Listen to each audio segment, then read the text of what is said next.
Entonces, la idea del primer rato de la clase de hoy es hacer un ejercicio complementario al que hicimos en la primera clase introductoria, pero específicamente sobre los problemas de traducción filosófica. Porque obviamente la traducción de filosofía presenta desafíos diferentes a lo que es la traducción de literatura. También presenta los mismos problemas, pero presenta otros. No vamos a hacer claro. Presenta algunos de los mismos problemas, pero presenta otros. En primer lugar, lo primero que tenemos que considerar sobre la base de lo que habíamos hablado en esa primera clase, en términos de lo que tiene que ver con la equivalencia traductora y la función del texto a traducir, es que cuando pasamos a un texto filosófico, la función de ese texto es mucho más clara que la función de un texto literario. Si nosotros, como decíamos en la primera clase, las teorías funcionalistas tenían este problema de, bueno, ¿cuál es la función de un texto literario? Y es muy difícil definir eso en términos precisos, pero uno puede presentar una definición de la función de un texto filosófico bastante más, ciertamente muy debatible, pero por lo menos polémico. Esencialmente un texto filosófico es un argumento. Es alguien argumentando algo sobre algún tema. También podemos decir un texto científico es lo mismo. Y para la traducción de la ciencia tenemos problemas similares, pero a los fines prácticos no vamos a hablar de traducción de ciencia, vamos a hablar de traducción de filosofía. Entonces, si yo voy a traducir un texto filosófico y tengo que pensarlo desde el punto de vista de mantener la equivalencia traductora, bueno, claramente lo que yo me tengo que ocupar es de que el argumento filosófico se traslade al idioma del destino. Quiero que el receptor, yo traduzco un texto filosófico griego, Aristóteles, Platón, Parménides, Borges, que vamos a estar viendo nosotros, cualquier otro, lo que yo necesito es que mi receptor pueda reconstruir el argumento en español. ¿Sí? Bien. Por supuesto, no.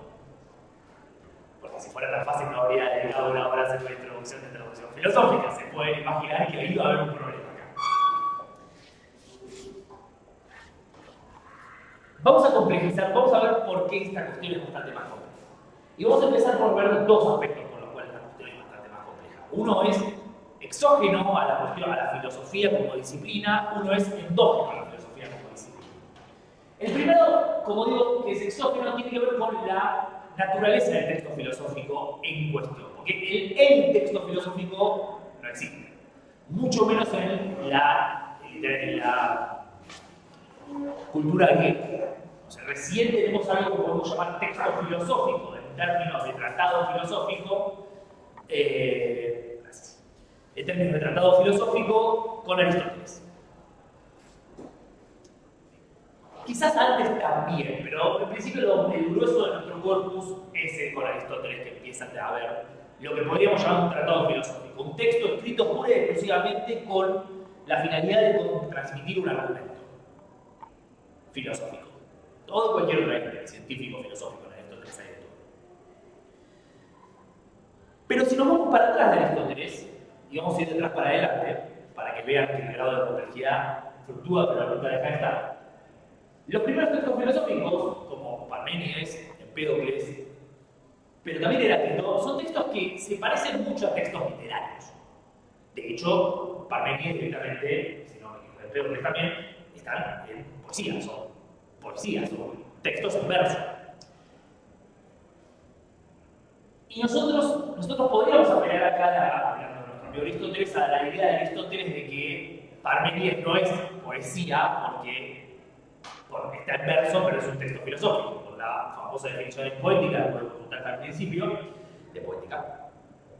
La idea de que el contenido es lo que define el género literario, o el género de un texto, no literario. Entonces, Parménides es filosofía, por más que esté en verso.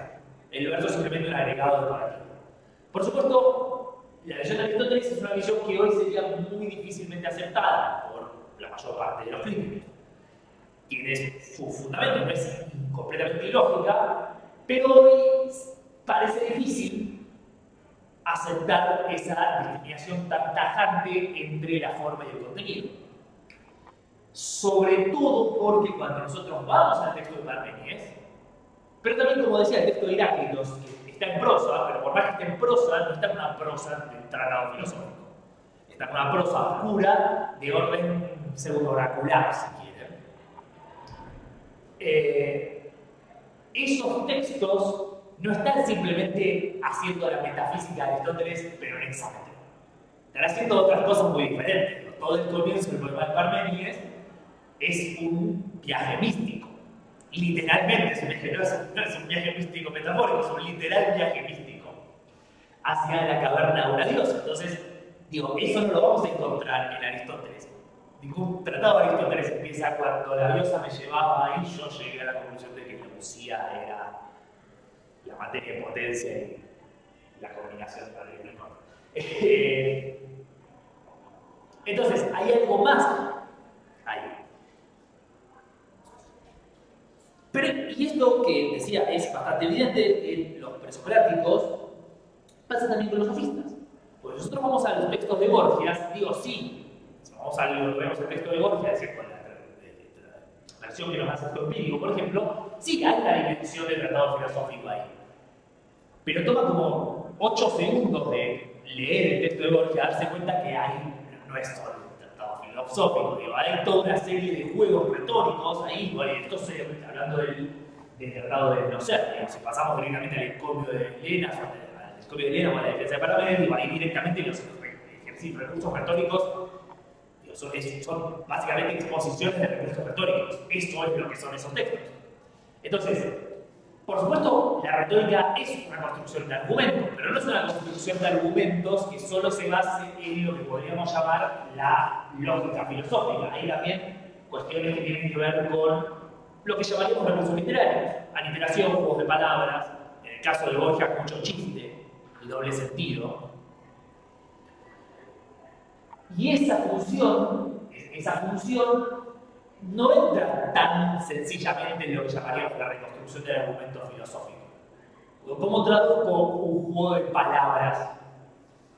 En general, ¿no? ¿Cómo traduzco un juego de palabras? En general, pero ¿cómo traduzco un juego de palabras dentro del argumento filosófico? Y en este sentido, Gorgias, como ahora Heráclito, entran en la misma bolsa. Porque Heráclito está lleno de juegos de palabras. Digamos, casi todo Heráclito es un juego de palabras. Prácticamente no hay fragmento de Heráclito que no sea un juego de palabras. Y la pregunta es, si el juego de palabras es parte del argumento filosófico, entonces acá me encuentro con el desafío de que el texto filosófico hace lo mismo que un texto literario. Digamos, la función estética, si quieren, está incluida dentro del argumento filosófico. Entonces lo que parecía sencillísimo, que es, solo tengo que reconstruir el argumento, de repente ya no es tan sencillo, porque el argumento depende de algo que no es tan inmediatamente traducible. Y luego un segundo papel, que son los textos en verso en general. Los textos filosóficos en verso, ¿no deberían traducirlos en algún tipo de verso? Aunque sea línea por línea. Porque digo, eso es parte del argumento. Si yo, y lo vamos a ver ahora en un rato, yo traduzco a Parménides en prosa, Parménides no es Platón, no está escribiendo de la misma forma que Platón. Y esto está conectado con un tema que vamos a ver más adelante, el segundo problema de esto. Y decía Platón, porque mencionar a Platón también tiene que ver con esto. Platón no escribía tratados filosóficos. Tampoco Xenofonte, tampoco uno de los diálogos socráticos es filosofía en el sentido del tratado filosófico. Son diálogos. Son diálogos. Y estos diálogos tienen, si bien por supuesto mucho más transparentemente argumentación que Parménides, Heráclito o Gorgias, de todas maneras tienen una función estética, tienen un ida y vuelta, una dimensión de oralidad y de coloquialidad, sobre todo en los diálogos tempranos, que no tiene un tratado de Aristóteles. De hecho, por eso, si quieren en sentido estricto, en términos pura y exclusivamente de la competencia básica, es mucho más fácil traducir Platón que Aristóteles. Porque traducir a Aristóteles es tratar de entender lo que, digamos, lo vamos a ver cuando lleguemos, ¿no? Pero es esta cuestión de que una oración que en español tenemos que poner 25 palabras, en Aristóteles son 2. Porque está todo tan apocopado, el famoso tema del apunte, de la escritura como si fueran apuntes, o parecen ser apuntes, que digamos, en el desafío de traducción ahí pasa por, bueno, ¿qué es lo que está implícito acá? En Platón eso no pasa nunca. Digo, por supuesto tenemos problemas interpretativos, pero no son problemas interpretativos de este orden del estilo de escritura, que tiene que ver con, bueno, cómo traducir esto desde un punto de vista interpretativo y por supuesto de desafíos lingüísticos comunes y corrientes en cualquier texto. En Platón, el diálogo es un diálogo. Y si vamos a dar caso como Banquete, que es el ejemplo que vamos a estar estudiando nosotros, la función estética es bastante evidente. Hay claramente una pretensión estética en Banquete, pero no solo en Banquete, digo, en el mito de la República también hay una pretensión estética. Y etcétera, etcétera. Hay un montón de ejemplos en Platón, la alegoría de los caballos en Pedro, y podríamos seguir toda la noche. No podríamos seguir toda la noche, son los 3 ejemplos que me acuerdo, seguramente ustedes se conocen 3 o 4 más, pero digamos, hay una evidente pretensión estética. Entonces, la idea de la traducción de filosofía es simple porque lo único que tenemos que hacer es mantener la equivalencia del argumento. Si mantenemos la equivalencia del argumento, ¿funciona? Bueno, no necesariamente, porque depende de qué texto filosófico estamos hablando. Ahora, como digo, eso es un problema que uno podría decir que es exógeno. Es tramposo decir que es exógeno porque sería como decir que en realidad la filosofía es como el argumento de Aristóteles, ¿no? No, Parménides es filosofía, pero además tenés verso. Y el problema es que además tenés verso. Y eso es engañoso como término de planteo, porque Parménides no es además verso. No es filosofía puesta en verso. Es un argumento filosófico escrito en verso, y ese verso, el uso del hexámetro es esencial del argumento filosófico, por varios motivos. Pero no voy a tener eso. Pero de todas maneras podemos argumentar que, bueno, se podría poner el argumento de Parménides en prosa. Y aunque sea una parte del argumento, estaría ahí. De hecho, vamos a volver sobre esto en un minuto. Porque van a ver cómo esto se mete con el segundo problema. Y en ese sentido es exógeno. Digo, si yo puedo, nosotros vamos a ver el argumento de decir, vamos a ver Gorgias, ¿no? Gorgias nosotros no tenemos a Gorgias. En el Tratado de nosotros, en la defensa de Parménides, en el Encomio de Helena, aparece Gorgias más Gorgias, pero lo que tenemos en el Tratado de no ser son resúmenes posteriores del tratado, de la. Y la diferencia entre los resúmenes sugiere que esto era más como, digamos, una idea aproximada o algo que se transmitía en diferentes versiones o variaciones del mismo argumento. El argumento es parecido, es esencialmente el mismo, en los dos, unas diferencias puntuales, pero no está en lo que había escrito Gorgias. Entonces ahí podemos decir, ok, entonces ahí tenemos el argumento filosófico independientemente de la forma original de ese argumento filosófico. Pero, acá viene el problema endógeno, y es, existe el argumento filosófico por fuera del lenguaje que expresa el argumento filosófico. Y eso es un problema que, por supuesto, claramente no podemos lidiar, es decir, tiene que haber traducción, porque necesitaría un seminario completo, solo este problema. Si existe el argumento filosófico por fuera del lenguaje que se expresa el argumento filosófico, pero definitivamente es un problema para la traducción. ¿Puedo yo reproducir el argumento de un autor griego antiguo, pero también un autor alemán del siglo XVIII, en el lenguaje español del siglo XXI? Y antes de que digan si puedo, que no creo que lo digan, cuando te la pregunta sugiere que la respuesta a la que voy es no.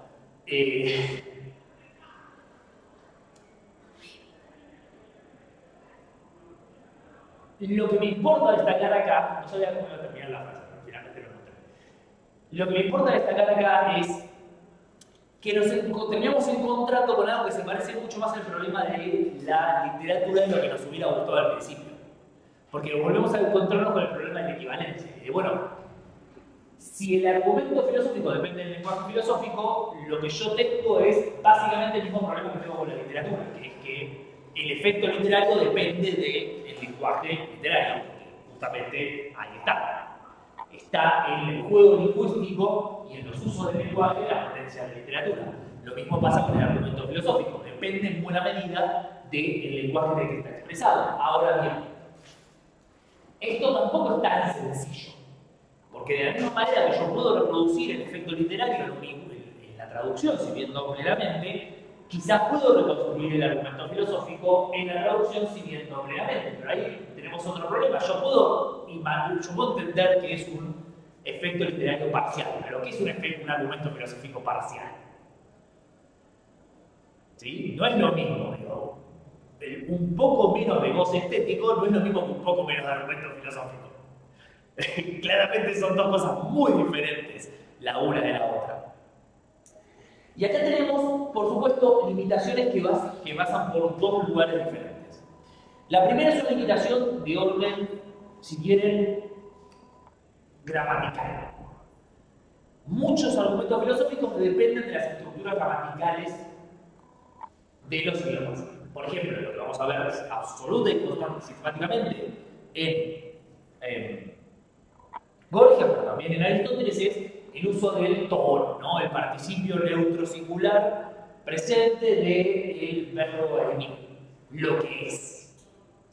Literalmente, si quieren algo así como lo que está haciendo. Pero ahí, fíjense que tenemos el problema, que es cómo traduzco tono, que es la sustantivación con el artículo de este participio neutro, en un idioma que no tiene participios presentes. Pero también en idiomas que quizás sí tienen participios presentes, pero que no son iguales que el tiempo. Y esto pasa con cualquier categoría lingüística, entonces se convierte en un problema. Piensen en la usía aristotélica. Usía aristotélica es una palabra formada perfectamente regular, no perfectamente regular, pero bastante regular en griego, a partir de un informante sia de sustantivos, que lo ven, por ejemplo, parresía. ¿Cuál es el formante equivalente en alemán, en inglés, en español? Y es sobre la base de qué lo hago.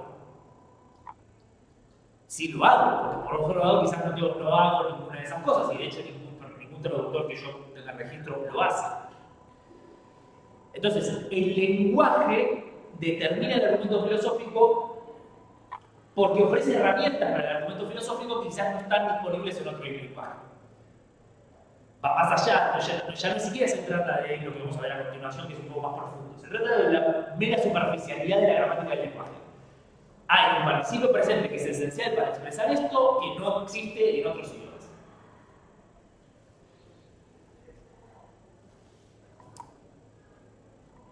Pero el segundo problema es mucho más profundo, y es en qué medida es lo que el lenguaje ofrece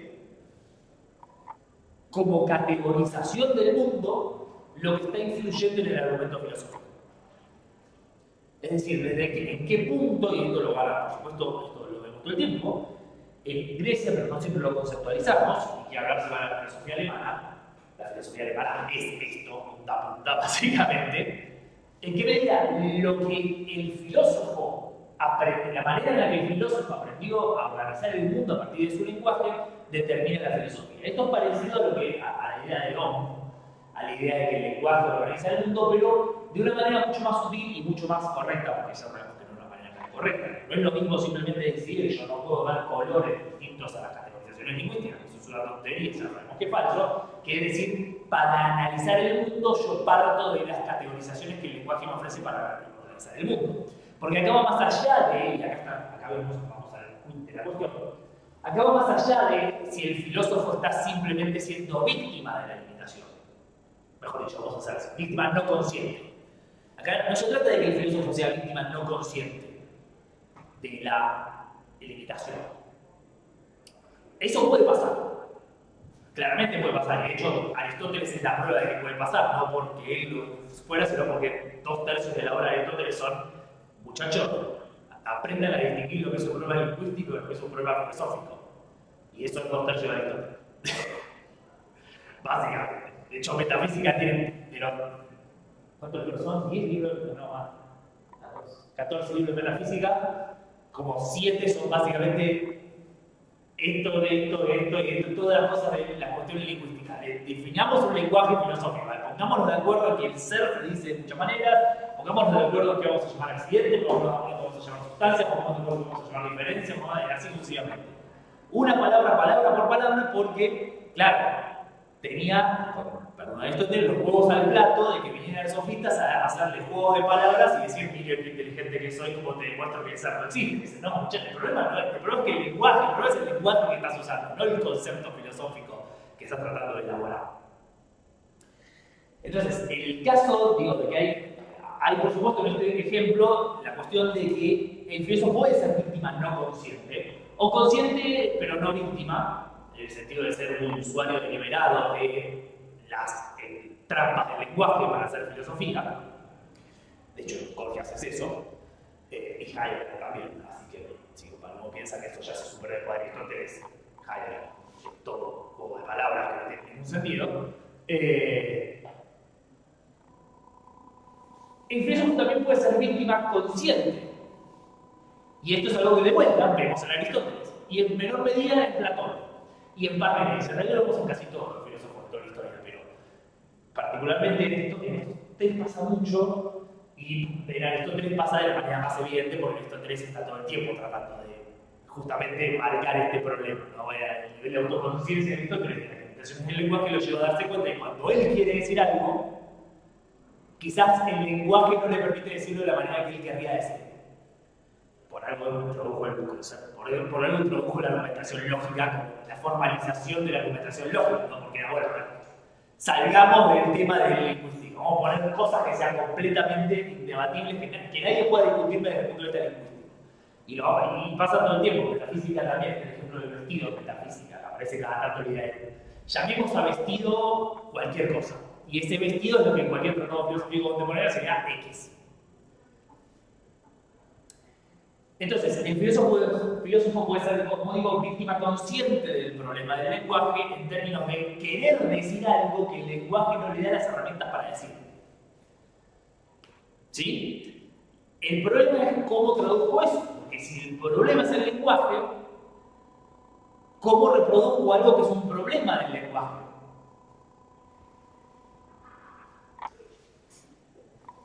Y dentro de este desafío, tengo un segundo desafío, que es el verdadero desafío de la traducción, es el que me interesaba llegar con ese más interesante de todos. Como digo, todos los filósofos, o la buena parte de los filósofos de la historia, se encuentran ante este desafío de querer formar un concepto a partir de las herramientas del lenguaje. El lenguaje es la herramienta siempre del filósofo, de científico, de general, ¿no? Los que quieren construir una idea o un argumento, sea el lenguaje cotidiano o el lenguaje formal de cualquier lógica, matemática, etc. El gran tema acá es que cuando un filósofo triunfa, lo que hace es desarrollar un concepto o más, un concepto o más. Y los conceptos tienen un pequeño inconveniente, y es que una vez que fueron creados, ya están creados. Esencialmente un concepto es algo que funciona como una tecnología. ¿Qué es una tecnología? Es una herramienta que construye el ser humano para hacerse más fácil el trabajo. Esencialmente tecnología. La diferencia es que mientras que la tecnología, una silla, un plástico, un tornillo, un auto, es material, físico, existe en el mundo, un concepto es inmaterial. Existe solamente en la mente de quienes lo tienen. La idea platónica es un concepto. Es un concepto que cuando es creado por Platón, es creado y queda para siempre. Por supuesto, como las tecnologías, los conceptos se abandonan. Porque son superados, porque ya no se necesitan más. Pero que un concepto sea abandonado es como la tecnología. Ninguno de nosotros usa máquinas de escribir, pero sabemos lo que es una máquina de escribir y podríamos reconstruir una máquina de escribir si algún día necesitáramos una máquina de escribir. No ninguno de nosotros, claramente ninguno de nosotros puede hacer eso, creo que no, pero me avisan. Pero como humanidad o como especie podríamos volver a hacer máquinas de escribir. No lo hacemos porque no necesitamos más máquinas de escribir. Y es lo mismo que nos pasa con las ideas platónicas. No vamos a volver a usar ideas platónicas porque ya las superamos, no necesitamos más ideas platónicas para pensar. Pero existieron durante mucho tiempo, durante cientos y cientos de años. O sea, no es que durante mucho tiempo, fueron 6 meses en el siglo XV, en algún momento del siglo IV, pero cientos y cientos y cientos de años, las ideas platónicas fueron una herramienta fundamental para discutir y pensar. todo del universo.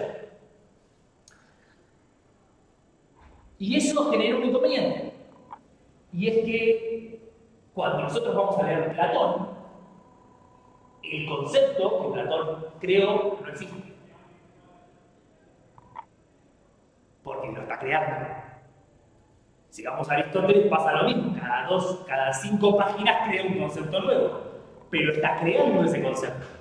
Entonces nosotros, y esto es bastante transparente cuando pensamos en términos de materia y forma, vamos a pensar, bueno, materia y forma, páginas y páginas y páginas y páginas del pobre Aristóteles tratando de explicar qué es la materia, qué es la forma, qué es el compuesto, delimitar, mostrar lo que no es, lo que es. Es decir, no, sí, claro, materia y forma, pero sí, para nosotros que la materia, lo que quería decir es esto que está en el manual de filosofía en un párrafo, para Aristóteles, la metafísica explica a partir de la materia. Bien, perfecto, pero el problema es que sí, si vamos a Aristóteles son muchas páginas de explicar por qué eso existe y qué es lo que está queriendo decir. Y acá es donde nos encontramos con un problema bastante propio del área de filosofía, de humanidades, pero muy específicamente de filosofía, que nosotros estamos lidiando con textos que establecen conceptos que nosotros utilizamos o utilizábamos, o utilizar, pero al mismo tiempo, digo, los estamos leyendo por su propio valor intrínseco, cosa que la mayor parte de las ciencias no pasa. Pero ninguno de nosotros lee, los físicos no leen a Einstein, nosotros no leemos textos teóricos del siglo XVIII, del siglo XIX, muchas veces ni del siglo XX. Lo que hacemos es leer manuales, leemos textos más contemporáneos que ya han presentado y por supuesto tenemos clases sobre este tipo de cosas. Pero no vamos a leer, vuelvo con este ejemplo que me parece bastante transparente, ningún físico va a leer a Newton para entender la ley de Newton.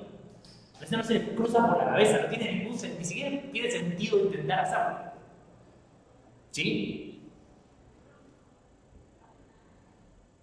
Los psicólogos sí van a Freud y eso dice bastante. Pero en general no, tampoco lo hacen nada. De hecho ya no lo hacen nada, lo sé que de verdad no lo hacen nada. Pero no importa. Pero nosotros vamos a Aristóteles para entender qué es la usina. Y vamos a Platón para entender qué son las ideas.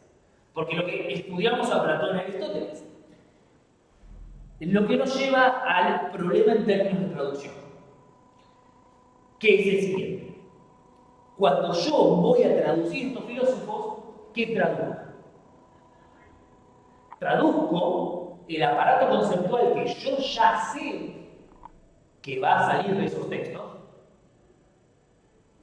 o traduzco el aparato conceptual en tanto que aparato conceptual que se está siendo construido en esos textos.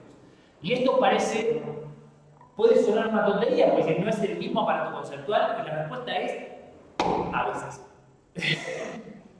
Pensaron que iba a decir no, pero no. La respuesta es sí, a veces por supuesto que es autoevidente que un concepto filosófico se introduce y bueno, está bastante claro. Ese es, por ejemplo, en términos de las ideas platónicas, ¿no? O un ejemplo de las ideas platónicas.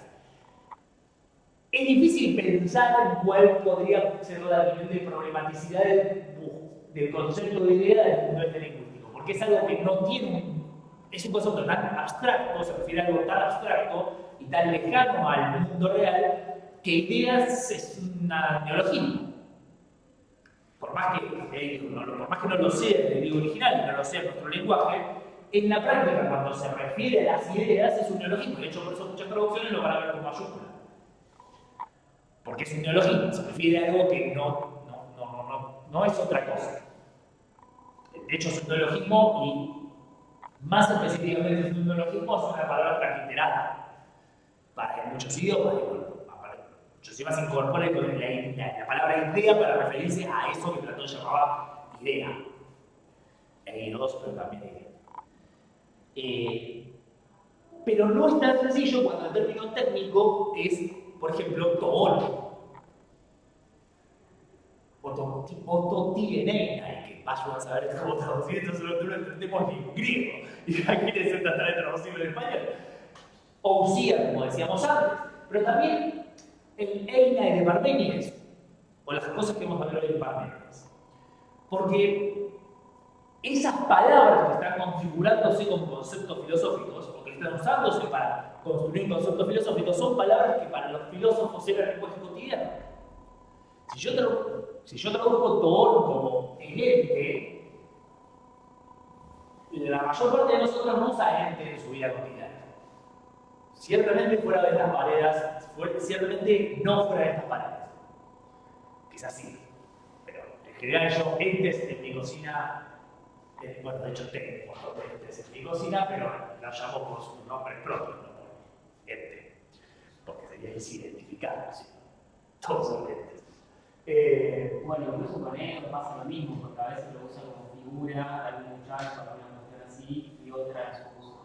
Pero ves, ahí está el punto quizás en donde el hecho de que cuando se refiere a la idea, a ellos, en general, no siempre, pero en general es relativamente transparente que no se lo está usando en el uso cotidiano de la palabra griega.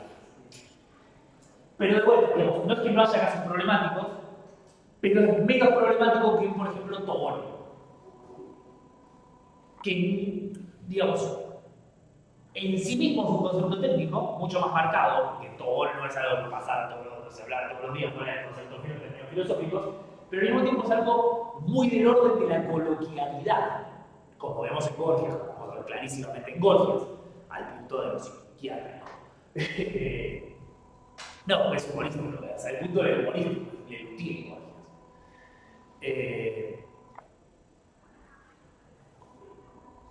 Y este es el planteo del traductor, y si piensan es algo muy parecido a lo que vimos un poquito con Safo y con el tema de la lírica. ¿Qué es lo que yo voy a traducir?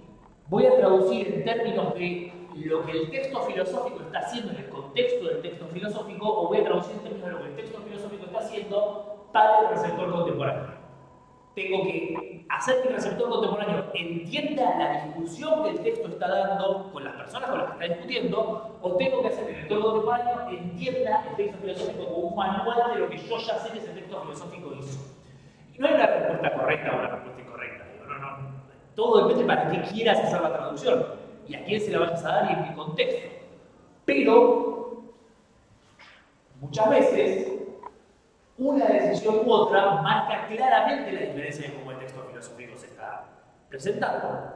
Por poner un ejemplo bastante obvio, si yo lo que quiero es entender cuál es el valor de Parménides en la historia de la filosofía, y ciertamente le voy a prestar mucho más atención al fragmento 8 que al fragmento 1, porque el principio de conservación del ser, dicho mezclando dos principios, mezclando Parménides el principio de conservación de la masa, porque es básicamente eso, es un descubrimiento mucho más obvio, mucho más obviamente importante para nosotros que la diosa, la cueva de la diosa, que no nos dice nada, es un cuentito.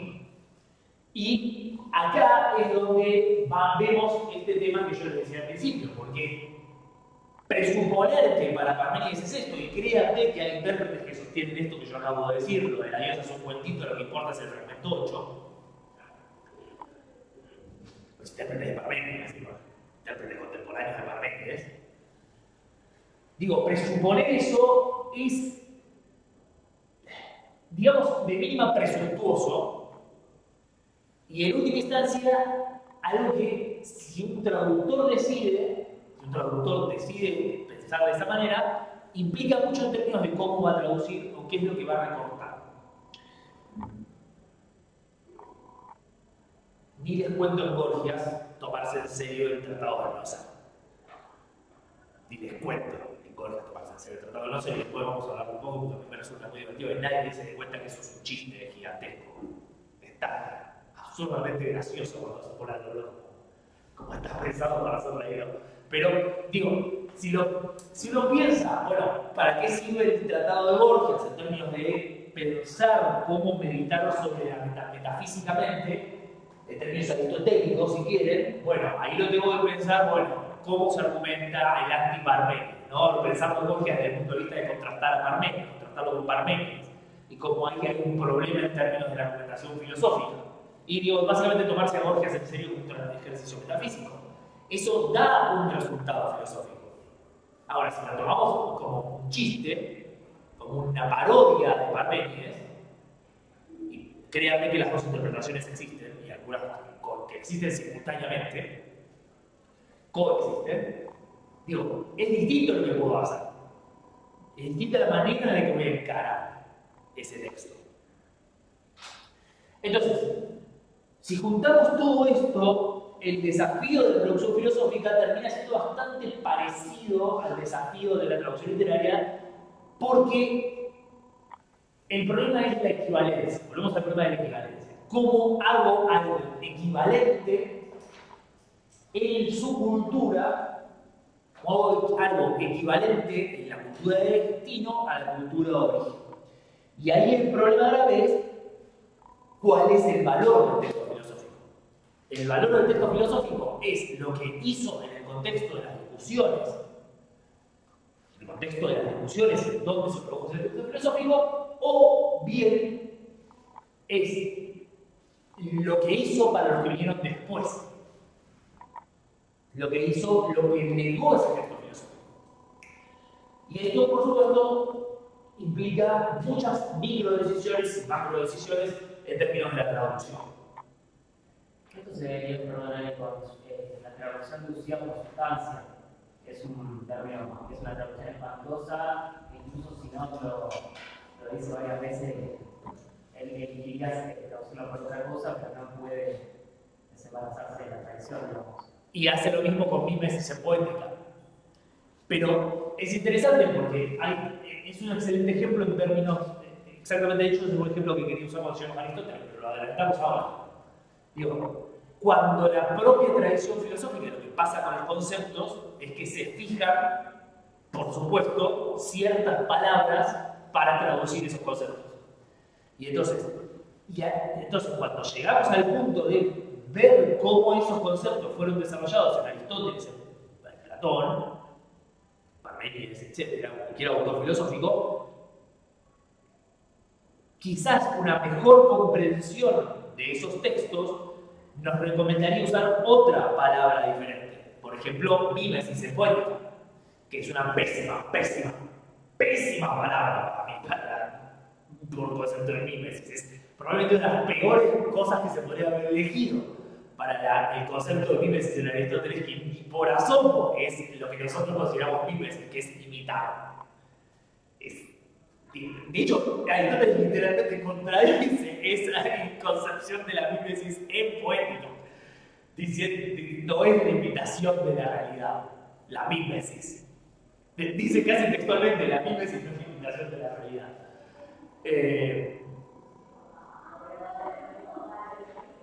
Pero ahí tenemos el problema del concepto y tenemos un problema ligado con ese, que es ¿qué pasa con un concepto que quizás es valioso? Fíjense como yo dije recién en el principio de conservación del ser en Parménides, ¿no? Esa es una manera de formular a Parménides de manera tal que no sea valioso para nosotros.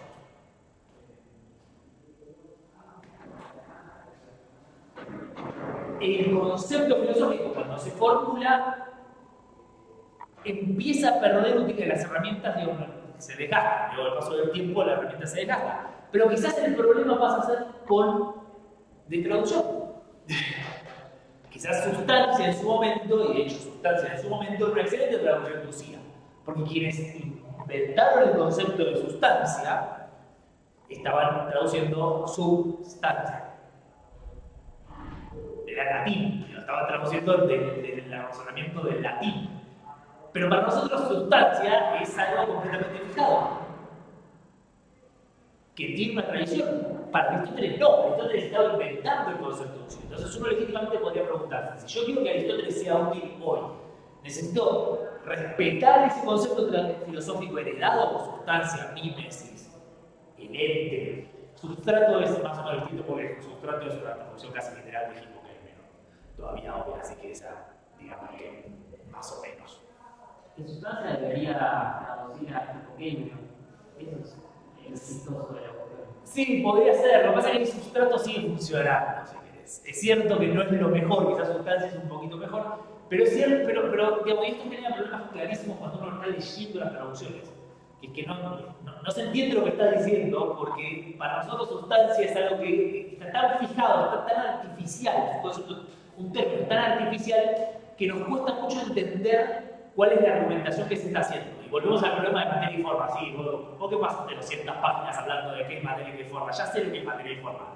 Pero claro, porque estamos hablando de materia y forma que son conceptos fijados para nosotros. Algo parecido a lo que pasa con sustancia. Pero ¿qué pasa si yo en vez de traducir metacrucia por sustancia lo traduzco por ciendoción? Que es no exactamente lo mismo, pero algo parecido a lo que está haciendo Aristóteles. La ciendoción. ¿Qué es la ciendoción de las cosas?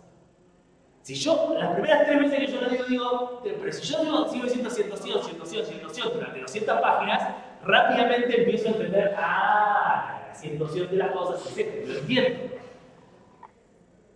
¿Qué pasa? Y a la inversa, irónicamente, si yo traduzco toón por el ente, en la primera instancia que aparece el ente, ya estoy viendo el concepto filosófico.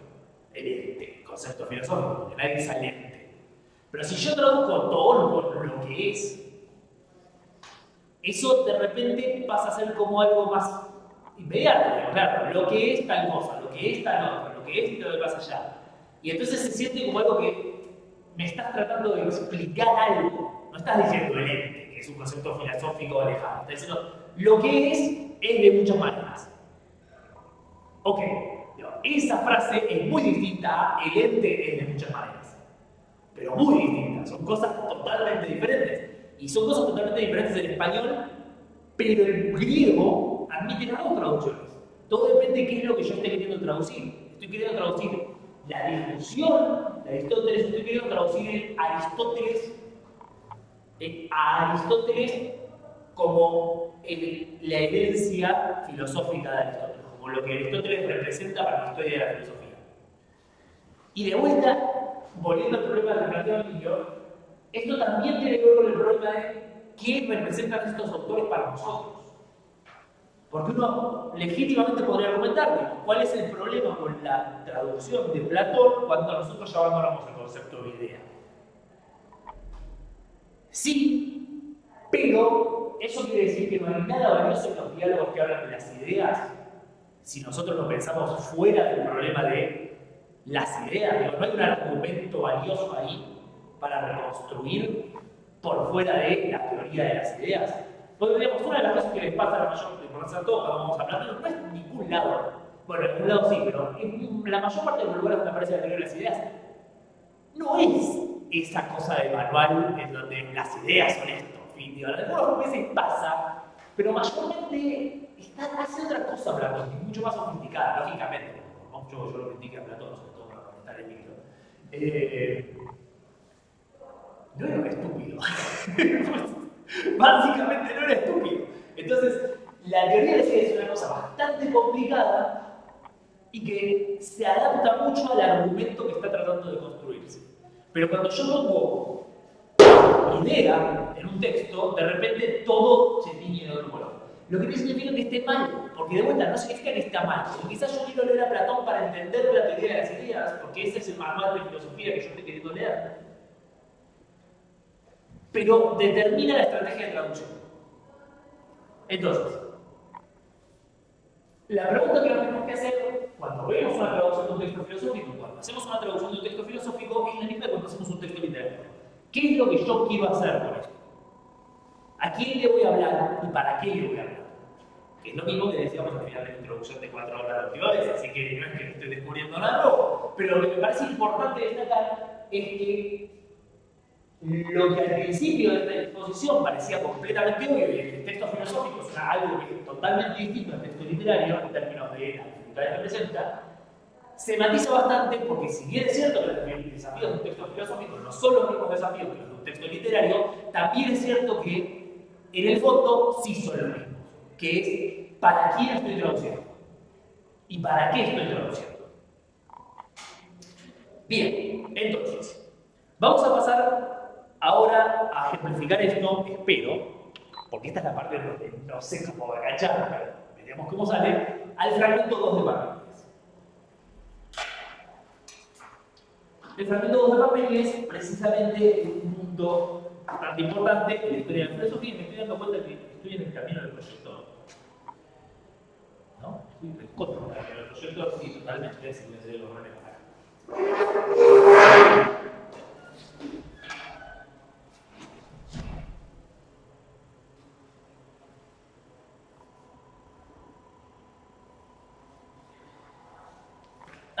Perdón, me había olvidado.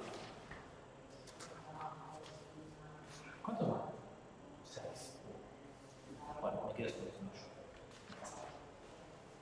Les traje que me olvidé de agregar mi traducción, que igual la vamos a hacer una última vez como de referencia únicamente.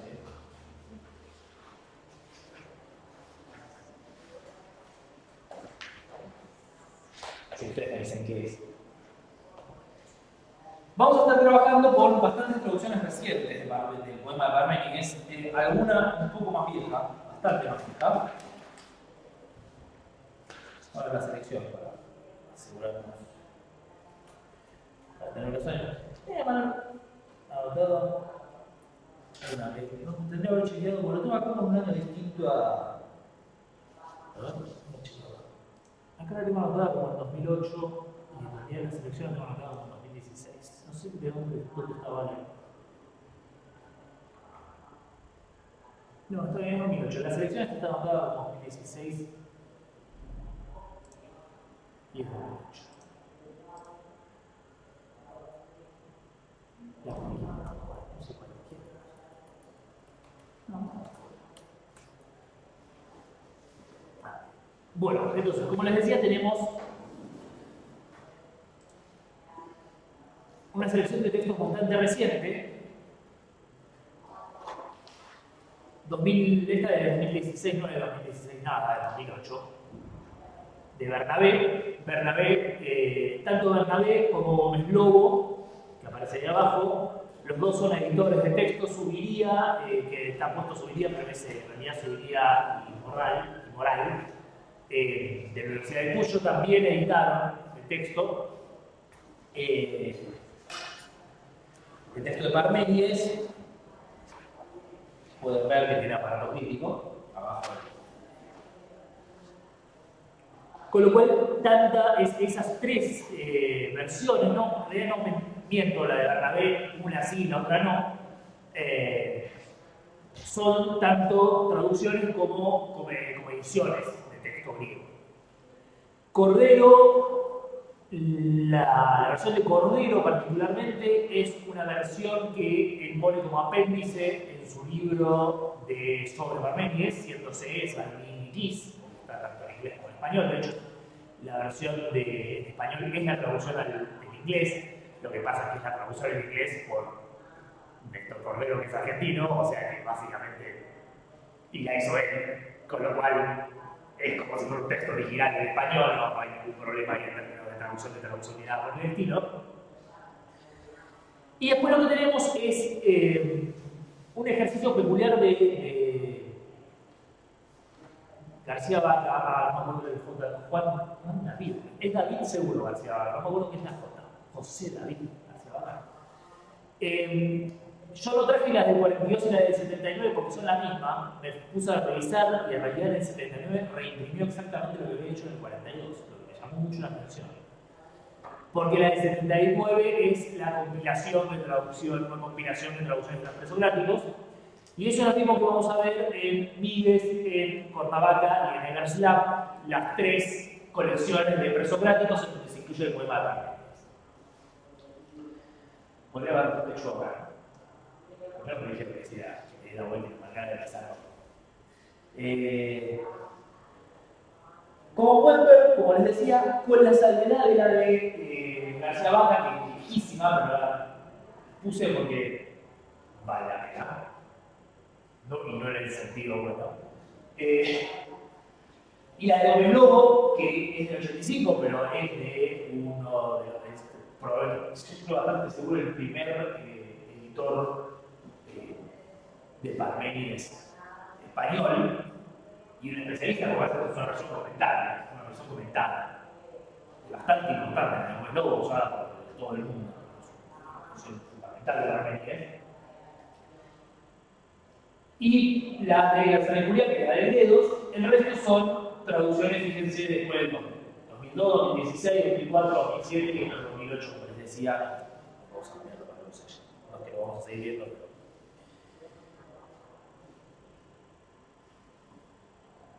Con lo cual estamos dentro bastante con la misma línea que venimos trabajando, son todos textos relativamente nuevos. Sí, de vuelta a marcar la diferencia entre autores que están haciendo la traducción de Parménides, específica, dentro de una edición de Parménides, en algunos casos, y autores que están haciendo una traducción de Parménides en el contexto de la traducción de presocráticos. Donde más se nota esto, o donde más se nota la peculiaridad, antes de que entremos en los fragmentos, es por supuesto en el fragmento de los presocráticos de Garzón y Julián, que supongo que lo habrán visto. Para que se lo tengo abierto acá. Pero que, si ustedes alguna vez trabajaron con esta, y lo dejo así para que lo vean, ¿no? Con esta introducción de presocráticos, es violentamente incómodo. Porque uno quiere encontrar un fragmento, el fragmento 2 de Parménides, y el tema de que Garzón y Julián tomaron una, para mí, extraña decisión. Una extraña decisión que fue traducir todos las fuentes. No traducir las fuentes, eso por supuesto no es tanto extraño, ¿no? Porque además no las traducen históricamente, sino poner cada fuente por separado. Entonces, en vez de hacer la traducción del fragmento 8 de Parménides, traducen lo que cita Simplicio del fragmento 8 de Parménides, lo que cita, etc. Simplicio, no también Simplicio. Pero lo que Simplicio acá del fragmento 8, lo que cita Simplicio acá del fragmento 8, lo que cita Simplicio acá del fragmento 8, y así sucesivamente. Entonces, no hay ningún lugar donde creo que aparece al final. En algún lado lo busqué y no lo pude encontrar. En algún lado no lo ponen todo junto. Pero crea esta situación en donde tengo un montón de fragmentos que están todos desordenados. El resto de los traductores hacen, naturalmente, lo más estándar, que es traducir todo de corrido. Pero acá también hay que marcar una diferencia bastante clara, que es, en este caso, tenemos una edición de subidas, y esta podemos pasarla porque es una edición, pero si vamos a la de Bernabé, esta es la edición, no vuelta en la edición. Bueno, vamos a la de Bernabé. Fíjense que tenemos el texto griego. Estamos en la edición. Mira por dónde está la edición. Pero no pone el origen. No pone el origen de la cita. El de yo, por ejemplo, en la que yo armé, ahí sí está la cita. Te podemos oír, ¿no? No. Dejémosla fuera para que no maneje. Entonces acá ya tenemos una diferencia que es parecida a la que veíamos con textos fragmentarios, los textos fragmentarios que vimos. Voy a poner en primer plano el carácter fragmentario de este fragmento, de estos textos, o voy a tratar de como hacerme medio de la que son textos fragmentarios o no son textos fragmentarios. En un caso como por ejemplo el fragmento 3, pues lo mismo hay para pensar y para hacer, este famoso fragmento que no se entiende nada, el carácter fragmentario ahí es bastante marcado. Es una frase que ni siquiera entendemos en qué contexto está, que está queriendo decir ni nada. Es un ejemplo perfecto de cómo de traducción filosófica imposible porque no se entiende lo que quiere decir. Entonces, vamos a ver qué hacen todos estos traductores con el... Bueno, no sé, cronológico. Vamos a ordenarnos cronológico. Empezando por... si empezamos por el cronológico, vamos a empezar por García. Luego empezamos por García. Y empecemos por García. Y empecemos por el fragmento, ¿no? Vamos a poner primero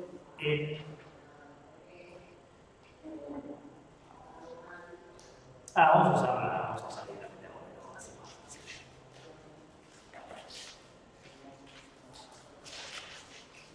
Ahí tenemos el fragmento 2.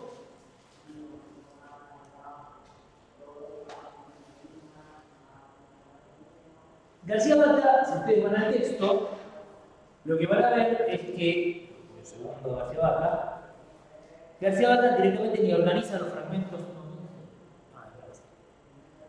ni organiza los fragmentos o fragmentos, simplemente hace como una suerte de traducción de corrido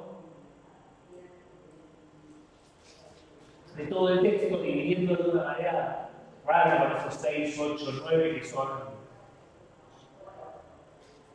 totalmente arbitrarios.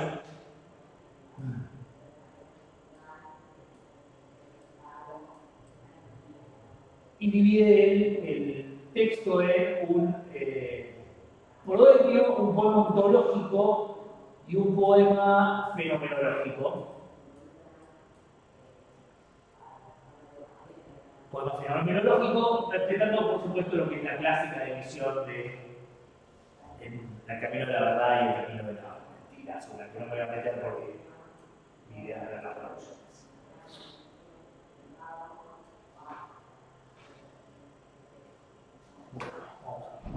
Una vez. Entonces dice, atención pues, ahí es la que pone Dios, que yo seré quien hable, pon atención por tu parte en escuchar el mito, cuáles serán las únicas sendas investigables del pensar. Esta, 2 puntos. Del ente es ser, 2 puntos. Del ente no es no ser. Es senda de confianza, pues la verdad la sigue. Es todo. Del ente no es ser, y por necesidad del ente es no ser. Te he de decir que es senda impracticable y del todo insegura. Porque ni propiamente no ente conocieras, que a él no hay cosa que entienda, ni nada de él dirías. Y fíjense lo que hace. No cierra ahí, sino que pone que es una misma cosa el pensar con el ser. 2 puntos, ¿no? Que nada de dirías, ahí termina el fragmento 2. 2 puntos, que es una misma cosa el pensar con el ser. Y acá tenemos un problema obvio, y es que está asumiendo que el fragmento 3 venía después del fragmento 2, cosa que no, puede ser, puede no ser, no tenemos la menor idea, simplemente son cosas que nos transmitieron fuentes diferentes que parecen estar hablando de cosas parecidas, pero tampoco tan parecidas como para asegurarlo de esta manera. Entonces, claramente el ejercicio de García Bata es interesante como ejercicio, pero lo que tenemos acá es una estrategia de traducción que se parece mucho más a la idea de convertir el poema de Parmenides en un poema contemporáneo sobre esto. Porque, obviamente, en el sentido estricto, lo que está haciendo acá no es lo que es el texto transmitido. Pasemos ya, ahora sí, a Gómez Lobo. Igual después vamos a volver a ver un par de cosas. Gracias. No, perdón, ahí está en Julia. Está en Julia.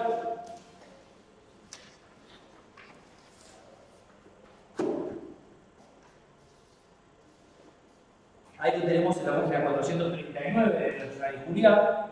Voy a poner otra vez el texto griego. No, perdón, no 439. Está bien, pero lo podemos ver. Pero lo que les decía, que la 436. Y ahí ponen las referencias. Dentro del subtítulo, los caminos de investigación, solo se puede pensar lo que es. Proclo Timeo, Simplicio Física, que pone las cositas, y no. Pues bien, te diré, escucha con atención mi palabra, cuáles son los únicos caminos de investigación que se puede pensar. Uno, que es, y que no es posible no ser, es el camino de la perfección, acompaña en efecto a la verdad. El otro, que no es el que es necesario no ser. Te mostraré que este sendero es por completo inescrutable, no conocerás en efecto lo que no es, pues es inaccesible, y lo mostrarás.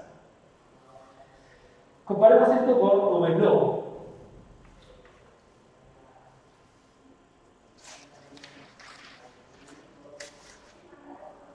¿Qué pone? Pues bien, yo te diré, tú preserva el relato después de escucharlo. ¿Cuáles son las únicas vías de investigación que son pensables? Una que es y que no es posible que no sea, es la senda de la persuasión, pues acompaña a la verdad. La otra que no es y que es necesario que no sea, esta, te lo señalo, es un sendero que nadie informa, pues no podrías conocer lo que por cierto no es, porque no es factible, y podrías mostrar. Seguimos con, si no me equivoco, Bernabé. ¿Bernabé o no Bernabé? Bernabé, que interesantemente, si yo no me equivoco, lo tenía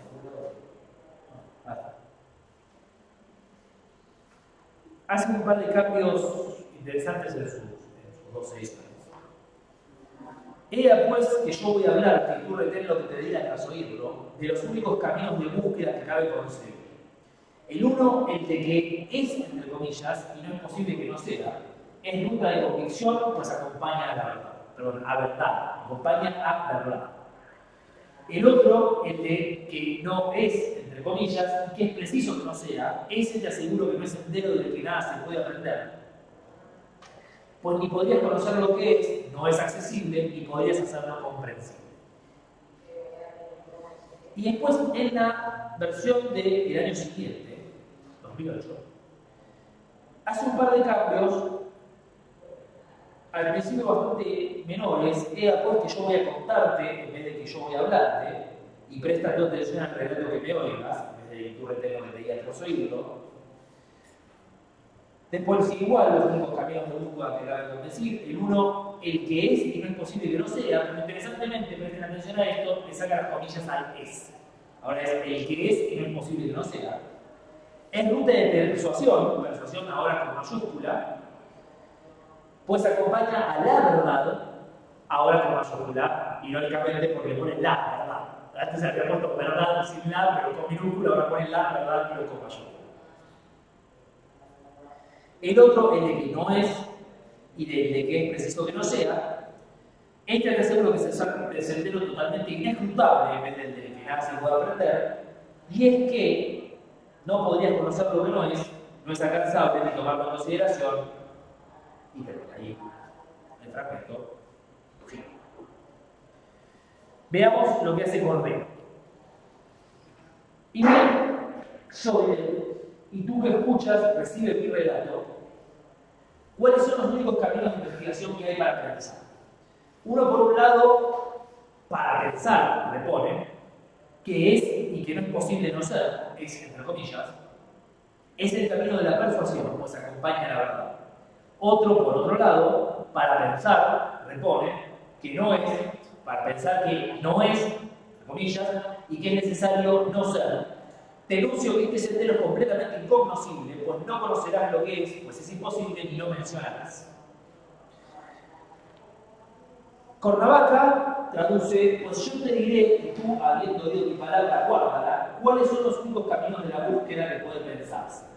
Uno que dice es y que no hay, no es y no es en mayúscula, dice el repuesto, y no te muestro.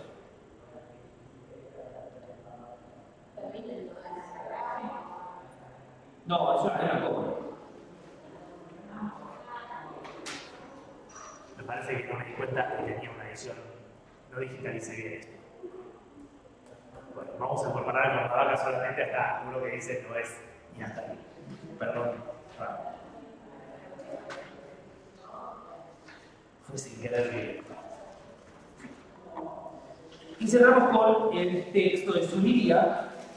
Ella pues, de ellas te hablaré, cuídate tú en tanto del relato al escucharlo, reponiendo el lo. Pero, la verdad que reponiendo el lo es emoción, ¿cuál es la diferencia? Ella pues, de ellas te hablaré de cuáles vías únicas de indagación hay para inteligir.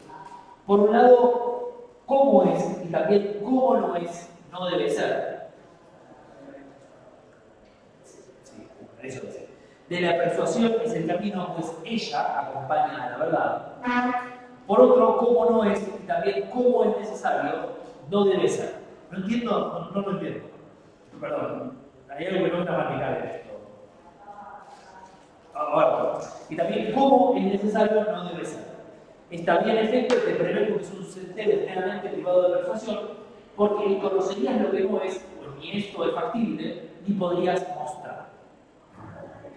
Bien, como siempre, un masacote de traducciones que nos dejan la cabeza como un poco, pero vamos a detenernos en un par de cositas significativas en términos de las elecciones de traducción. Fundamentalmente empecemos por el verso 2. Este famoso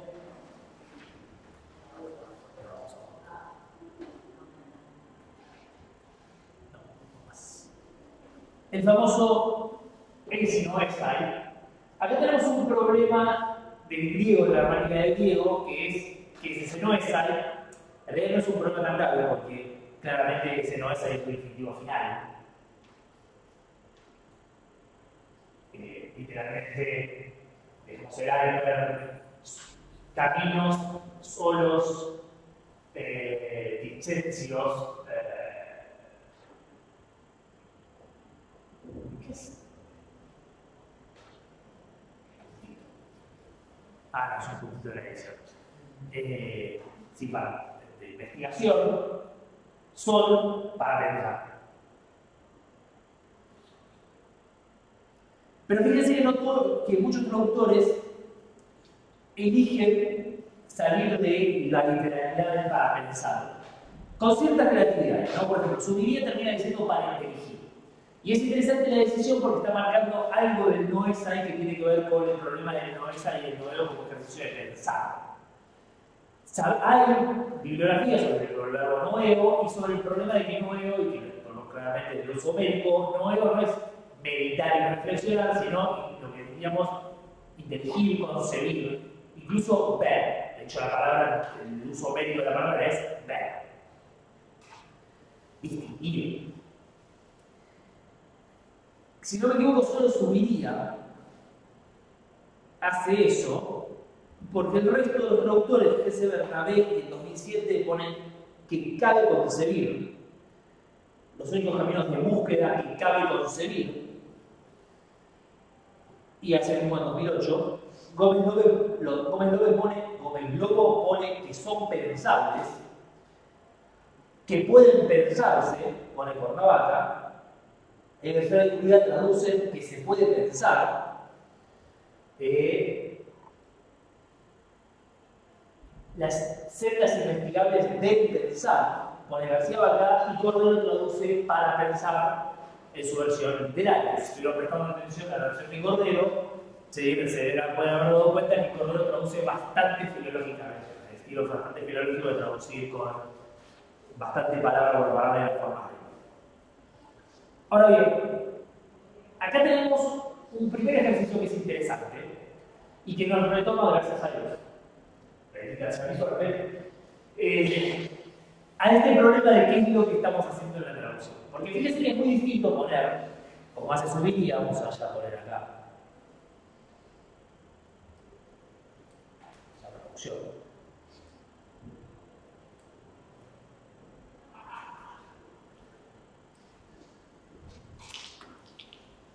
Muy distinto poner como hace su guía para inteligir, que transfiere bastante claramente, no es ahí, pero no deja muy bien claro qué quiere decir ese para inteligir. Que poner, como hace el Islam mundial y en general la mayor parte de los traductores, no me divides, disculpe, me copié bien, luego traer al trabajo de algo. Sí, las cartas, disculpe, me copié bien. Díguez pone.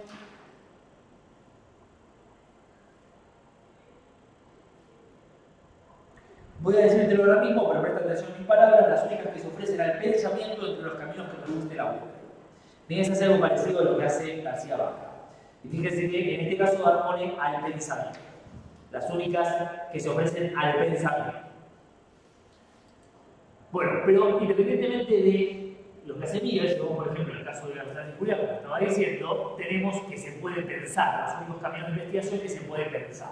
Aquí hay un ejercicio interpretativo que nos permite entender algo, si quieren, facilita la comprensión de lo que está diciendo.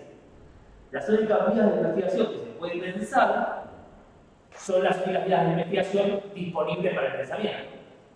Pero que no es lo mismo que lo que está diciendo Zuviría o lo que pone Cordero en su para pensar. Y este es un problema bastante estándar. De hecho, ahí estamos, vamos a ver Cordero, ya está acá. Es la traducción filosófica que nos remite el problema del que estamos hablando. Porque este que hay para pensar nos pone en un problema, porque son las únicas dos vías que se pueden pensar o son las únicas dos vías en las que hay pensamiento. O sea, ese para pensar es el destino o es la metodología. Las dos. O ninguna. En realidad no sabemos, es un debate de Parménides. Pero acá hay un problema, pensándolo desde la traducción. Si yo pongo que se puede pensar, resuelvo este debate en la traducción. Y eso significa que mi para qué de la traducción y el para quién es completamente diferente. Esta es la traducción, se voló en el final de un libro específico sobre Parménides destinado a especialistas en Parménides. ¿Qué es eso? 106 es un texto hermenéutico sobre Parménides. Zuviría está haciendo una edición, si yo no me equivoco, también está anotada, sobre Parménides. Incluso ese parentelegido de Zuviría, perdón, por esto pasa acá, no lo llamo. Así puedo ver dónde está, qué es lo que está seleccionado. El parentelegido de Zuviría incluso está contemplando las discusiones críticas sobre lo que quiere decir Noesa. Pero si nosotros nos vamos a la edición a Gredos, a Lozana, a Cornavaca, lo que tenemos ahí es, si quieren, el Parménides más de manual. Y eso significa que no presenta un desafío al receptor en términos de una ambigüedad. O sea, por eso lo pueden simular en dedos. Pienso que se puede pensar, son los únicos caminos. Claro, y ahí tenemos. Fíjense interesante que se puede pensar y comparen eso con la traducción de Cortavaca, cuáles son los únicos caminos de la búsqueda que pueden pensarse. En realidad es la misma producción de pensar. Hay algo más impersonal en ese que se puede pensar. Pero no iremos tan fino porque nos queda todo el resto del fragmento. Pero lo que quiero marcar es esto. Digamos, acá tenemos ya dos estrategias bien discernibles. Una que tiene que ver, una que responde a la ambigüedad del lenguaje filosófico, del lenguaje, ¿no? De la ambigüedad del lenguaje filosófico, la ambigüedad del lenguaje del poeta en la traducción, y otra que lo que hace es interpretar o presentar una interpretación de lo que está pasando. Que es una interpretación que no es equivocada, no es que esté mal, ni bajo ningún concepto, pero está dándole al lector algo que ya tiene un trabajo hecho que estas traducciones no tienen. Veamos cómo sigue. Y vamos a detenernos un segundo en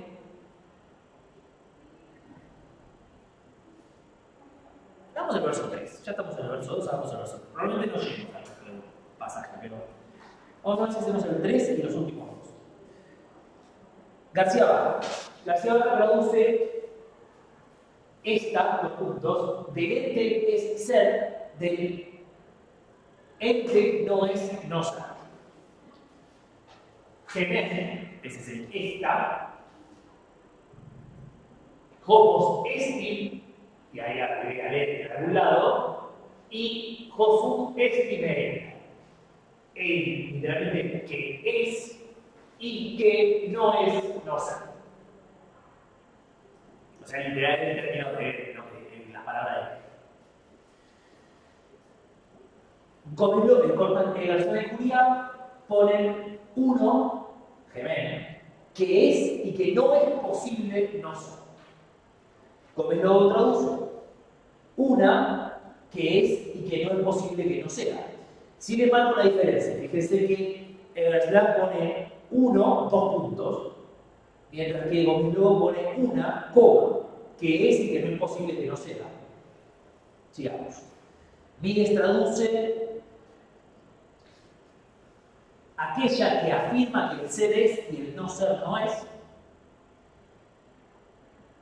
Hizo un libro yo con la ontología, pero bueno, como el Cordero pone uno por un lado, G, men.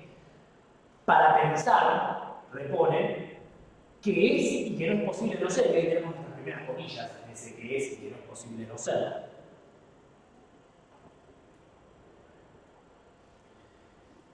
Bernabé en su primera versión tenía el uno, el de que es y que no es posible que no sea. Disculpe.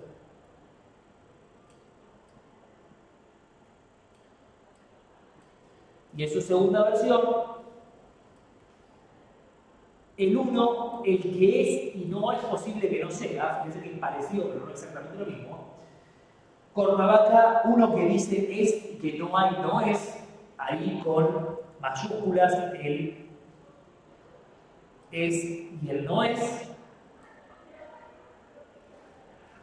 Y nos queda, si yo no me estoy equivocando, Subiría, que traduce, por un lado, cómo es y también cómo no es, no debe ser. Que, para ser sincero, no creo que sea gramatical en español. No, por las comas, ¿no? Si alguien me lo puede explicar, lo digo sin ironía, si alguien me lo puede explicar, explíquemelo, porque no entiendo la gramática en español de esta oración. En vivo es ambiguo, es indiscutiblemente ambiguo, o difícil, pero gramatical es seguro. Yo acá no entiendo la gramática. ¿Qué tradujo? ¿Yo qué tradujo? El uno que es y que no es no ser.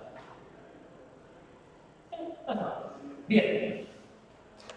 Fíjense que, de hecho, tanto en el caso de Subiría como en la traducción mía, la interpretación de este esti, además fíjense que es loco, porque pone un esti, al menos un problema interesante, ¿no? Tiene un esti con el acento paroxítono, ¿no? Que es la marca del existencial, es el ser existencial, es no existe. Pero pone cómo no es. Ah, ya entendí. Por un lado, cómo es, cómo existe, y también cómo no existe, no debe existir. O sea, piénsenlo así. Ya sé, ya lo entendí. Podría haberlo hecho, no le costaba nada. Piénsenlo así.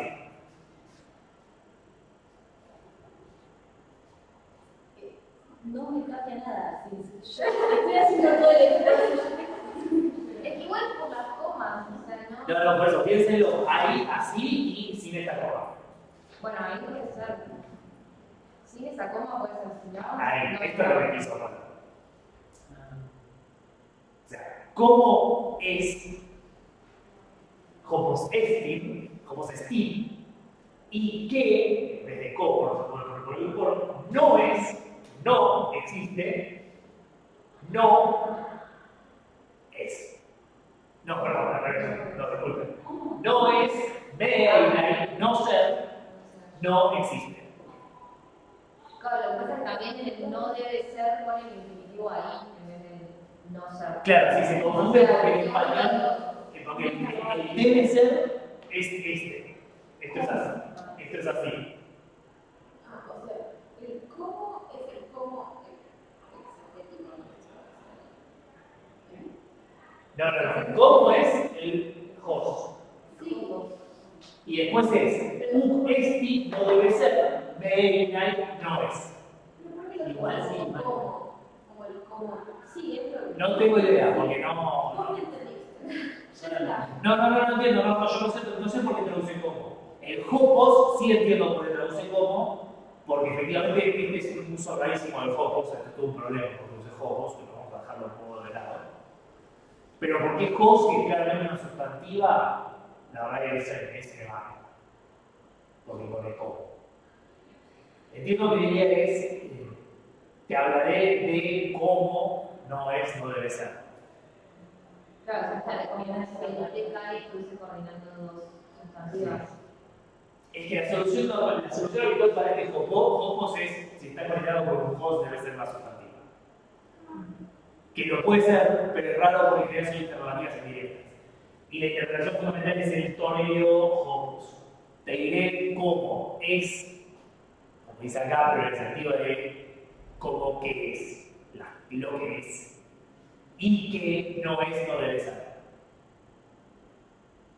Es el término de interpretación más habitual de esto, que fíjense lo que encuentran en la mayoría, ¿no? Yo te diré cuáles son las únicas celdas, una que es y que no es posible que no sea. Esa es la traducción de lo más loco. Pero bueno, más allá de lo que hace su guía, o de lo que hacemos tanto su guía como yo, que es, fíjense, marcar esta idea existencial en el segundo STI y en el primero interrogativo, muchos traductores, como Slow entre ellos, pero también Egerslam y otros, lo toman con el uso, perfectamente válido, por supuesto, de posibilidad del estilo. Que es un uso estándar, probablemente regular en griego, aparece en Homero, aparece todo lo que viene después, que es ser posible. Naturalmente, esto nos presenta un interesante desafío, porque el griego, una vez más, es inherentemente ambiguo. Esto quiere decir no existe, no ser. Por supuesto, el Parmenides dice esto existiría. De hecho, esto existiría, como la Parmenides sería. Bueno, si vivíamos con el sí, pero si era cierto. Además, es el alfabeto, seguramente, no es el alfabeto. Italia porque era la mano de esa, así que no sería. Pero lo importante es que no había acentos. Con lo cual, cualquier lector de Parmenides contemporáneo, por supuesto un oyente de Parmenides lo tendría desambiguado, en teoría, no estamos 100% seguros, pero probablemente lo tendría desambiguado, pero un lector de Parmenides no sabría si este es existencial o es predicativo. Por supuesto, existencial es seguro, porque vamos a hacer más claros. Existencial es seguro porque no puede no ser existencial porque no hay ningún predicativo subjetivo. Pero lo que no es imposible saber es si es el ser de es posible o es el ser de existe.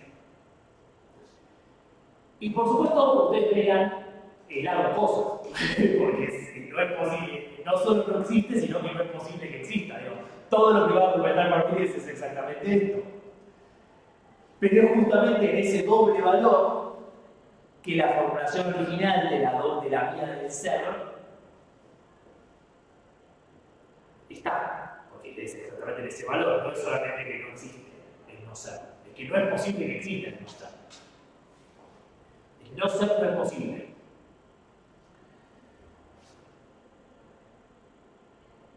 De vuelta, lo que vemos es una tendencia bastante sistemática a la interpretar, a añadir esta idea de no es posible para que quede más transparente lo que se está diciendo.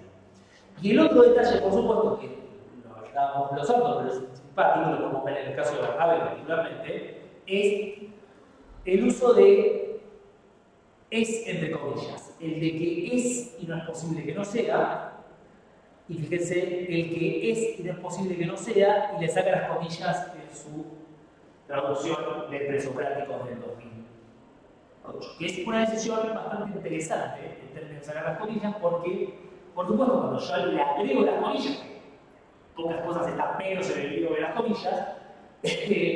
las comillas están marcándome el título del camino. Nuevamente es una decisión que es fuertemente interpretativa, pero pasa a ser otra cosa más importante, que es que nos devuelve este tema de el concepto fijado, porque lo que Parmenides nos dice es la vía del ser, la idea de es como una forma de reflexión frente a la idea de la consistencia de ser y no ser. Entonces, al marcar entre comillas entre qué es, lo que está diciendo es esto es lo que es importante para Parmenides, que el es. Y cerremos con, para pasar al receso y mudarnos, porque recuerden que nos tenemos que mudar,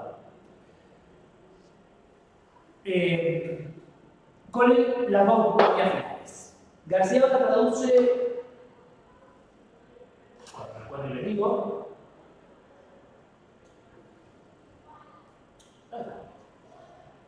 que a él no hay cosas comunes. no, porque ni el propiamente no te conocieras, sí, la empieza a porque ni el propiamente no te conocieras, que a él no hay cosa que entienda, ni nada de él dirías. En el Slack, Julián pone, no conocerás en efecto lo que no es, pues es inaccesible, ni lo mostrarás. Como es lobo, pues no podrías conocer lo que es, lo que por cierto no es, porque no es factible, ni podrías mostrarlo. Miguel pone, porque no podrías jamás llegar a conocer lo que es, no ser pues imposible, ni siquiera expresarlo en palabras. Cordero, un sentido completamente incognoscible, pues no conocerás lo que no es, pues es imposible, ni lo mencionarás. Y Bernabé vale, ni podrías conocer lo que no es accesible, ni podrías hacerlo comprensible. Y más o menos lo mismo. No podrías conocer lo que es, no es alcanzable, ni tomarlo en consideración. Cortavaca no lo tenemos, perdón, de vuelta. Y subiría porque ni conocerías lo que no es, pues ni esto es factible, ni podrías mostrarlo. Noten que tenemos dos estrategias, o tres si quieren. Una tiene que ver con conservar los potenciales. Acá tenemos un tema interesante en el griego. Yo tengo toda una nota en la traducción, no quiero detenerme sobre esto demasiado, pero tengo toda la nota en la traducción. En griego esto es un anoies utefrasas, donde en la segunda parte está obviamente implicado el an, porque está con el an. Literalmente no conocerías ni dirías. Muchos traductores interpretan acá el no podrías conocer, no podrías decir. Otros directamente lo toman como una prohibición, no conocerás ni pensarás. Y después tenemos algunos que hacen algo mixto. Su guía de hecho pone, observen, ni conocerías, ni conocerías ni podrías mostrar. Que como que parte de la diferencia. El conocerías de arriba le queda como puede pasar y el de abajo no sabemos cómo poner ni lo mostrarías. Y algo parecido pasa en Cordero, que Cordero no tiene Rodríguez. Sí, ni podrías llegar. No, otra vez, pone dos infinitos, no dice nada. Hubiera jurado que había otro que hacía algo parecido. Pero no. Bueno, no importa. Pues ahora sí. Entonces, acá lo que tenemos es un problema de traducción que es bastante sencillo. Perdón, el primero, ¿vale? García Vaca. Sí. Conocieras y después abajo pone ni lo dirías, ni nada de dirías. Pone ni conocieras ni dirías. Fíjense lo que puse yo. Porque tengo una idea de lo que puse yo. Pues ni conocerías lo que no es, pues no practicable ni limitarías. Bien. Que son frases. Dejemos de lado el problema de producir frases. Fíjense que ahí lo que yo hice fue mantener los optativos, los potenciales, con la traducción básica de potencial. Y aquí tenemos algo que es un problema bastante regular en la traducción de los potenciales del griego, que es que el griego acepta estas potenciales en oración principal con el sentido de ser posible algo, o en este caso no ser posible algo. En español es mucho más reacio a esto y solo admite el potencial en condicionales. Ni conocerías tal cosa si no fuera porque, etc. Eso es admisible, pero ni conocerías punto es raro. No necesariamente gramatical, pero ciertamente raro.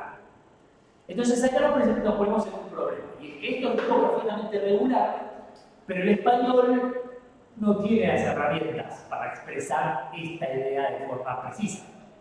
Por lo cual yo acá tengo que decidir hacer algo. Puedo decir no hacer nada y aceptar la cosa rara, lo que dice yo y lo que hace subiría en su primera versión, no en su primer caso. Ni conocerías lo que no es. O puedo tratar de solucionarlo traduciendo por una frase que es posible en español. Y en ese sentido, y eso es lo que vemos en la mayoría, ni podrías conocer, ni podrías conocer. No, es lo mismo,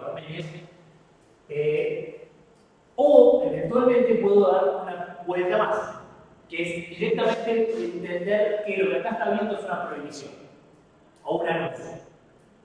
No es posible es no conocerás. No conocerás, ni dirás, ni lo mencionarás, lo que pasa a ser raro porque a Dios va a hablar un montón de cosas, pero dejémoslo de lado porque eso es un problema interpretativo. ¿Qué es lo que nosotros en el Islam y Cordero? No conocerás lo que no es y lo mostrarás.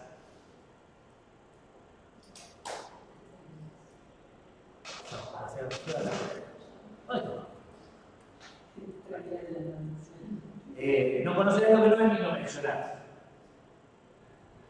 Ahora, fíjense que acá lo que tenemos, y esto es una de las cosas que yo menciono en la nota, es un interesante ejemplo de cómo el contexto y de quién está hablando influye. Porque cuando pensamos en términos de la diosa, el uso del potencial se explica en el contexto de lo que la diosa está haciendo. La diosa le está diciendo a Parménides, ni conocerías ni hablarías del no ser, pero yo te estoy hablando de lo que no ser.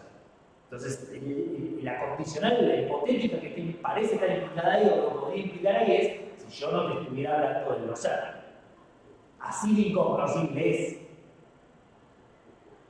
Pero si yo quiero citar este fragmento como la descripción de la filosofía de Parménides, dejar esa condicional se pierde, no se entiende muy bien qué es esa condicional ahí.